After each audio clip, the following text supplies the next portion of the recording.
Opening சீன்ல போன எபிசோட்ல நடந்தது தான் என்மா வந்து நீ அடுத்த ஹெல்கெல்லாம் மாறணும் அப்படின்னு சொல்லி இப்படி மாறினா தான் நீ பண்ண பாவத்துக்கான பரிகாரமா அது இருக்கும் அப்படின்னு சொல்லியிருப்பா. மீச்சருக்கு ஹெல்கேலா இருக்க பிடிக்காம இப்ப ஹெல்கேல் தானே மீச்சரோட பேக் ஸ்டோரி போட்டு காமிச்சா அந்த இடத்துல இருந்து தப்பிச்சு வந்தா போன எபிசோட் ஆரம்பிக்கும் போது எந்த இடத்துல இருந்து ஆரம்பிச்சாலோ அந்த இடத்துல வந்து நிப்பாளா. மீச்சருக்கு வந்து ஒண்ணுமே புரியல, நான் இப்ப எதுக்காக இந்த இடத்துல வந்து நிக்கிறேன் அப்படின்னு சொல்லி யோசிச்சுட்டு இருக்கேன். ஹெல்கேல் அந்த அசிஸ்டன்ட் எல்லாருமே வந்துருவாங்க. நான் உங்களை இந்த இடத்துல இதுக்கு முன்னாடி மீட் பண்ணும்போது இந்த வீட்டுல உள்ள ஆட்களை நான் இன்வெஸ்டிகேஷன் பண்றதுக்காக வந்தேன். இப்படி அந்த சின்ன பையன் சொல்லும்போது இவளுக்கு வந்து என்ன தோணுதுன்னா நம்ம வந்து உண்மையாவே ஹெல்கேலா தான் மாறிட்டு இருக்குமா, அதனாலதான் நம்ம இந்த இடத்துக்கு மறுபடியும் வந்துட்டு இருக்கோமா அப்படின்னு மாதிரி யோசிக்க ஆரம்பிக்கிறேன். வெறியிலே ஹெல்கேலை பார்த்து நீ தானே இந்த இடத்துக்கு நான் வர வச்சேன், ஹெல்கேலை மாத்துறதுக்காக நான் இதெல்லாம் பண்ணிட்டு இருக்கேன் அப்படின்னு சொல்லிட்டு கேட்க, ஏன்னா நான் இல்ல அப்படின்னு சொல்லுவாங்க. அப்ப நீ இல்லனா யாரு அப்படின்னு சொல்லிட்டு கேட்கும்போது ஹெல்கேல் கிடையாது, அதுதான் உன இங்க வர வச்சிட்டு இருக்கு அப்படின்னு தாத்தா சொல்லும்போது அது என்ன அப்படின்னு சொல்லிட்டு மீச்சரும் பாக்குறான். பார்த்தா ஒரு ஸ்பைடர், அது பாக்குறதுக்கு ரொம்ப வேடா இருக்குது. இந்த ஸ்பைடர் வந்து ஹெல்ல இருக்கக்கூடிய மெசஞ்சரா, இதுக்கு மாதிரி பாத்திருக்கேன் அப்படின்னு கேட்கும்போது இல்ல நான் இந்த மாதிரி உன பார்த்ததே கிடையாது அப்படின்னு சொல்லி தப்பிச்சு போயிடுவா. இதை விட்டு அவளுக்கு வேற வழி இல்ல அப்படின்ற மாதிரி பேசிக்கிறாங்க. இதனாகிறது மட்டும்தான் அவன் இந்த லூப்ல இருந்து தப்பிக்கிறதுக்கான ஒரே வழி, இல்லாட்டினா இந்த இடத்துல தான் மாறி மாறி வந்துகிட்டே இருப்பா அப்படின்ற மாதிரி இவங்க இங்க பேசிட்டு இருக்க. அப்படியே இந்த சீன் இங்க கட் பண்ணி ஒரு 2 கேரக்டர் இன்ட்ரோடியூஸ் பண்றாங்க. அதுல அந்த கேண்டீன்ல ஒர்க் பண்ணிட்டு இருக்காங்களா அவங்க பேர் வந்து யூ, பேரோல அந்த ஆபீஸ்ல ஒர்க் பண்ணக்கூடிய டெச்சியா அப்படிங்கிற ஒரு கேரக்டர் காமிக்கிறாங்க. இவங்க தான் இந்த எபிசோட மெயின் லீட். இவங்க 2 பேரும் லிவிங் டுகெதர் சேர்ந்து தான் வந்துட்டு இருக்காங்க. இப்ப கூட அவர் A கிளாஸ் மீலுக்கான டோக்கன் கொடுப்பாரு. ஆனா அவங்க வந்து B கிளாஸ் மீல் எடுத்துட்டு வந்துட்டு தான் சத்து இதை நீ சாப்பிடியா அப்படின்னு சொல்லிட்டு அனுப்பி விட்டுட்டேன். என்ன பண்றது அப்படின்னு சொல்லிட்டு வாங்கிட்டு போவாரு. அப்படியே அந்த சீன் கட் பண்ணா ஆபீஸ் முடிஞ்ச பிறகு ஷாப்பிங் போறது, இந்த மாதிரி ஒரு டிபிக்கலான கப்பல் என்ன பண்ணுவாங்களோ நார்மலா அதை பண்ணிட்டு இருக்கேன். இதெல்லாம் மீச்சர் ஒரு பார்க்ல இருந்து பாத்துட்டு இருக்கிற மாதிரி காமிக்கிறாங்க. பட் அவ்வளவு விருப்பப்பட்டு பாக்கல, இதை காமிக்கிறதுனால எனக்கு ஒரு பிரயோஜனமே இல்ல. நீங்க என்னதான் காமிச்சாலும் நான் ஹெல்கேல மாற மாட்டேன் அப்படின்னு திமிர உட்காந்துட்டு இருக்கேன். நைட் அவங்க பாய் ஃப்ரெண்ட் தூங்கின பிறகு ஹெல்கேல் வெப்சைட் ஆக்சஸ் பண்ற மாதிரி தெரியுது. ஆனா ட்ரிட்ஸியாவும் முடிச்சு என்னன்னு சொல்லி கேட்க இமெயில் செக் பண்ணு அப்படின்னு சொல்லி சமாளிச்சுட்டு போன் சைடு வச்சிருவாங்க.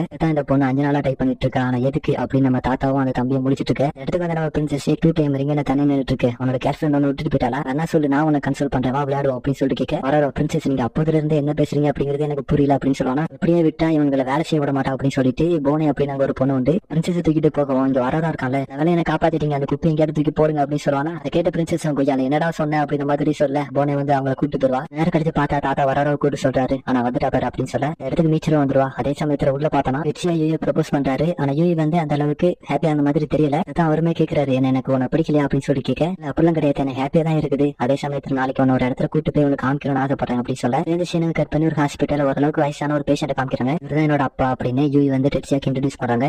ஏன்னா அவர் வந்து அன்கான்சியஸா தான் இருக்காரு. பட் டெட்சியா வந்து அவர் இன்ட்ரோடியூஸ் பண்ணிக்கிட்டு நான் வந்து உங்க பொண்ணை நல்லா பாத்துப்பேன், அவளுக்கு என்னென்ன வகையெல்லாம் சப்போர்ட் பண்ண முடியும் எல்லா சப்போர்ட்டையும் நான் கொடுப்பேன் அப்படின்னு சொல்ல அது யூ அவங்களோட அப்பா கிட்ட போய் அப்பா நீங்க கேட்டீங்களா எனக்கு தெரியும் இவரு ரொம்ப நல்லவர் அப்படின்னு சொல்லுவாங்க. அது எப்படி நீ சொல்ற அப்படின்னு சொல்லி கேட்பாரு. அது என்னோட அப்பா எனக்கு நல்லா தெரியும் அப்படின்னு சொல்லுவாங்க. இந்த சின்ன கட் பண்ண 2 பேரும் ஹாஸ்பிட்டல் இருந்து திரும்ப வந்துட்டு இருக்கும்போது அம்மா நான் சின்ன வயசா இருக்கும்போது இறந்துட்டாங்க அப்படின்னு சொல்லும்போது அவருமே அதுக்கு சாரி சொல்றாரு. இப்படி வந்து பேசிட்டு இருக்கும்போது யூ வந்து டெட்சியா கிட்ட உனக்கு என்னோட அப்பாவோட ஃபேஸ் ஞாபகம் இருக்குதா, நான் யாரு அப்படிங்கறத ஞாபகம் இல்ல, அப்படி இருக்கும்போது என்னோட அப்பாவை மட்டும் உனக்கு எப்படி ஞாபகம் இருக்கும் அப்படின்னு ஒரு மாதிரி குழப்பற மாதிரி பேசுவாங்க. சடனா ஒரு சைனீஸ் ரெஸ்டாரண்ட் கிட்ட கார் நிறுத்த சொல்லிட்டு இதுதான் என்னோட வீடு அப்படின்னு சொல்லி காமிப்பாங்க. பாட்டு பிறகுதான் அவருக்கு ஒன்று ஞாபகம் வருது, நீ அந்த டெலிவரி பண்ணார்ல அவரோட பொண்ணு அப்படின்னு சொல்லிட்டு கேட்க அவங்களோட ஃபேமிலி நேம் சொன்ன பிறகுதான் இவருக்கு முழுசாக ஞாபகம் வருது. யூயோட அப்பா இப்ப அந்த நிலைமையில இருக்கிறது காரணம் 3 வருடங்களுக்கு மேலே நடந்த ஒரு இன்சிடென்ட் தான். என்ன அப்படிங்கிறது தெளிவா சொல்லல. பட் அவர் நிறைய பேர் அடிச்சு போட்டிருக்காங்க அப்படிங்கிறது மட்டும் உங்களுக்கு தெரியும். அவர் அந்த அளவுக்கு படுத்த படுக்கை ஆக்கின பிறகு 3 நாள் கழிச்சு தெருவில் சுத்திட்டு இருக்கிற எவனோ ஒருத்தன் நான் தான் அவர் அப்படி அடிச்சு போட்டேன் அப்படின்னு சொல்லி ஆஜராயிருக்கான். அதோட கேஸ் முடிஞ்சிருக்கு. இத்தனை வருஷமா இதுதான் உண்மை அப்படின்னு நினைச்சிட்டு இருந்திருக்காங்க. இவங்க இருந்த அதே கோர்ட்ல அதே சீட்டு கிட்ட தான் இந்த டெட்சியாவும் உட்காந்து இருந்திருக்காரு.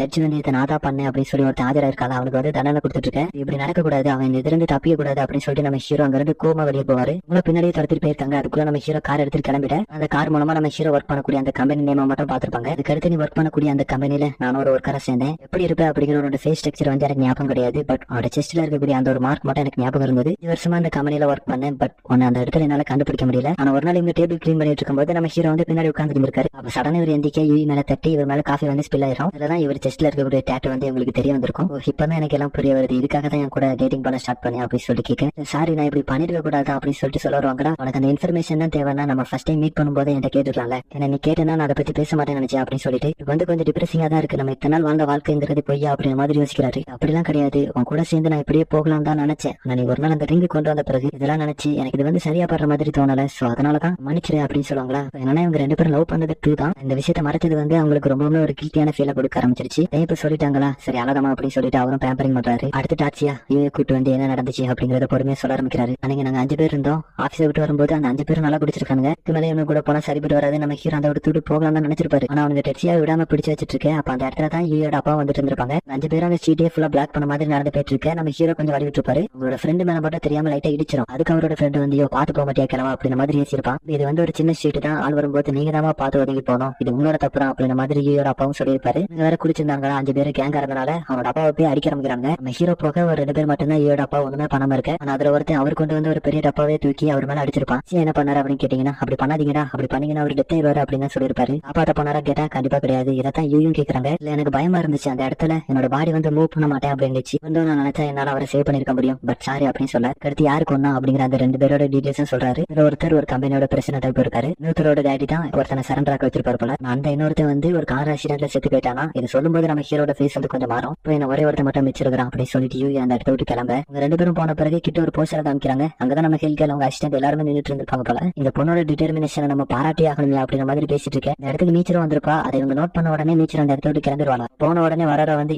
அப்படிங்கிற மாதிரி ஒரு வார்த்தை விட்டுருப்பான். அவன் ஹெல்கேல் ஆக ஆசைப்படுறாளா, அவன் ஹெல்கேல் ஆக நான் கண்டிப்பா விட மாட்டேன் அப்படிங்கிற மாதிரி பிரின்சஸ் சொல்லிட்டு இருக்கேன். அவளை பிடிச்சி இங்க உட்காரு அப்படிங்கிற மாதிரி அமைக்க வைப்பா. அப்புறம் எல்லாம் மீச்சர் கையில தான் இருக்கு, அவதான் இது எல்லாத்தையும் டிசைட் பண்ணும் அப்படின்னு சொல்ல அப்படியே இந்த சீனை கட் பண்ணா டாச்சியா தூங்கின பிறகு யூ மட்டும் தனியா இருந்துருச்சு. ஒருத்தர் மட்டும் ரிமைனிங் இருக்கான் அப்படின்னு சொன்னார்ல. அவரோட நேம டைப் பண்ணி அவனை ஹெல்க்கு அனுப்பலாம் ட்ரை பண்ணும்போது வந்து கண்டுபிடிச்சிருவாரு. இந்த வெப்சைட் யூஸ் பண்றது இது வந்து தப்பு, அந்த ஹெல்க்கு போக வேண்டாம் நான் நினைக்கிறேன் அப்படின்னு சொல்லுவாரா. என்ன சொன்ன நீயுமா புரியல அப்படின்னு சொல்லிட்டு யூ கேட்கும்போது, அப்ப உனக்கு இந்த வெப்சைட்டை பத்தியும் முழுசா தெரியாது அப்படிதானே, இந்த டேட்டு என்ன நினைக்கிறேன், ஒருத்தன் கார் ஆக்சிடென்ட்ல இறந்தான்னு சொன்னல, அவனை வந்து நான் தான் ஹெல்க்கு அனுப்புறேன் அப்படின்னு சொல்லுவாரு. டேட்டு என்னோட செஸ்ட்ல இருக்குன்னா நானும் ஹெல்க்கு தான் போவேன் அப்படின்னு சொல்ல, நீ இதை பண்ண அப்படின்னு கேட்கவும், நானும் என்னோட தங்கச்சியும் ஒரே கம்பெனிக்கு தான் ஒர்க் பண்ணணும், என்னோட ஃப்ரெண்டாவே இருக்காங்க, அவன் என்னோட தங்கச்சியை ரேப் பண்ணிட்டு சொல்றதெல்லாம் நீ பண்றதா இங்க நடந்ததெல்லாம் வெளியே சொல்லிடுறேன் அப்படின்னு சொல்லி மிரட்டி இருக்கான். கொடூரம் தாங்காம அவ தூக்கு போட்டு இறந்துட்டா. பட் இது எனக்கு எப்படி தெரியும்னா, ஃபேமிலிக்கு அவன் விட்டுட்டு போன லெட்டர்ல இதெல்லாம் எழுதி வச்சிருந்தா. அதுக்கடுத்து ஹெல்கேல மேக் பண்ணி அவனை கொலை பண்ணிருப்பாரு. இவன் என்னை மாதிரி ஹெல்க்கு போக கூடாதுன்னு நினைக்கிறேன். நாளைக்கு முதல் வேலையை நான் போலீஸ் தான் பார்க்க போறேன். தங்கச்சிக்கு அப்படி நடந்த பிறகு நான் போலீஸ் கிட்ட போகணும் தான் இருந்தேன். பட் காலங்கள் தான் போய்கிட்டே இருந்ததே தவிர ஒண்ணுமே பண்ணாம இருந்தேன். பட் உன்னை மீட் பண்ணதும் ஒரு ஸ்டேட்டா தான் இருக்கணும் நான் நினைக்கிறேன். என்னோட பாவத்துக்கான பரிகாரத்தை நாளைக்கு போலீஸ் ஸ்டேஷன்ல எல்லாத்தையுமே சொல்லி தீர்க்க போறேன் அப்படின்னு சொல்ல, இவர் பண்ண பாவமா என்ன சொல்றாருன்னா, எல்லாமே தெரிஞ்சிருந்தா ஒண்ணுமே பண்ணாம இருந்தார்ல, அதான் இவர் பண்ண பாவம் சொல்றாரு. அதனால ஹெல்கேல பத்தி மறந்துரு அப்படின்னு சொல்ல, இதெல்லாம் மீச்சிரு ஹெல்கேல் வராரோ இவங்க 3 பேரும் வந்து பாத்துட்டு மாதிரி காமிக்கிறாங்க.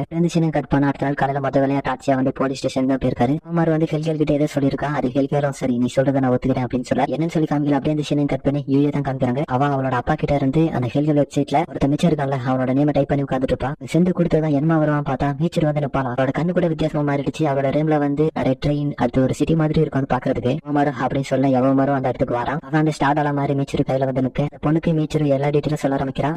கேஷ் பண்றது அப்படிங்கிறது டபுள் எடிஜெட் ஸ்வர் மாதிரி, அது உனக்கும் பாதிப்பு ஏற்படுத்தும். உங்களோட சோல் ஹெல்ல எந்த மாதிரி சஃபரிங் அனுபவிக்குதோ அதே மாதிரி நீ இறந்து ஹெல்லுக்கு போகும்போதோ அதே தண்டனை தான் உன்னோட சோல் வந்து ஹெவனுக்கு போகாது அப்படின்னு சொல்லி அந்த ஸ்டார்ட் அவங்க கையில கொடுக்க, அந்த த்ரெட் அந்த இடத்துல வச்சு ரிலீஸ் பண்ண, உன்னோட அப்பாவா எந்த மாதிரி கொலை பண்ணானோ அதே மாதிரியான ஒரு தண்டனை கொடுக்கப்படுது. ஃபுட்டை கேரி பண்ணிட்டு போவாங்க. அந்த பேஸ்கெட்டை இரும்பு மாதிரி உருவாக்கி அவன் மண்டிலே போட்டு நசுக்கி எடுத்துருவாங்க. அவ்வளவுதான் மீச்சர் ஒரு தடவை செத்து பாக்கீங்களா அப்படின்னு சொல்லி கேட்க, அதுக்கடுத்து அவனோட சோலை ஹெல் கேட்டு கூட்டி போக ஆரம்பிக்கிறான். இடத்துல மீச்சர் ஹெல்கேல பார்த்து இப்ப மீச்சர் தான் ஹெல்கேல் பற்றி எப்படி சொல்லுவோம், ஏதாவது கொஞ்சம் நல்லா இருக்கு. பொண்ணோட சோல் வந்து கடைசியில ஹெல்லுக்கே போறதா இருந்தாலும் என்ன பார்த்து அவன் நன்றி சொன்னா கடைசியில அப்படின்னு சொல்ல, சோல் அப்படியே அந்த ஹெல் கேட்ல கொண்டு போய் செட்டில் பண்ண, அப்படியே அந்த சீனுங்க கட் பண்ணி அவங்களோட அப்பா கிட்ட எல்லாம் முடிஞ்சிருச்சுப்பா, எனக்கு தெரியும் இதான் அவங்களோட ஆசை அப்படின்னு ஏதோ சொல்றா. அதுக்கடுத்து அங்க ஆக்சிஜன் சிலிண்டர் மாதிரி ஒண்ணு இருக்கும், அதை உருகி விட்டுருவாங்க. நீங்களாட ஹெவனுக்கு போங்கப்பா அப்படின்னு சொல்லிட்டு அதை உருகி விட்ட. அதுக்கடுத்து அதே ஹாஸ்பிட்டல்ல வச்சு அவளை போலீஸ் அரெஸ்ட் பண்ணிட்டு போறாங்க. அவரோட அப்பாக்கு எந்த ஒரு சஃபரிங் வேணாம் அப்படின்னு சொல்லி தான் உருகி விட்டுருப்பா. பட் அது கொலை பண்ணாதான கணக்கு. போலீஸ் அரெஸ்ட் பண்ணிட்டு போக டெட்சியாவும் கரெக்டா அந்த இடத்துக்கு வந்துருவாரு. டெட்சியா கிட்ட இனிமே ஹாப்பியா இருக்கலாம் அப்படின்னு சொல்ல, அது எப்படி நான் ஹாப்பியா இருக்கணும் அப்படின்னு சொல்லி கேட்பாரா. நான் வந்து ஃப்ரீயா இருக்கலாம், நானும் அந்த கொடூரான ஹெல்லுக்கு போனாலும் என்னோட அப்பா மட்டும் ஹெவனுக்கு போறாங்க அப்படின்னு சந்தோஷமா சொல்லிட்டு அந்த போலீஸ்காரல யாரு கார் அந்த இடத்தோடு போக ஆரம்பிக்குது.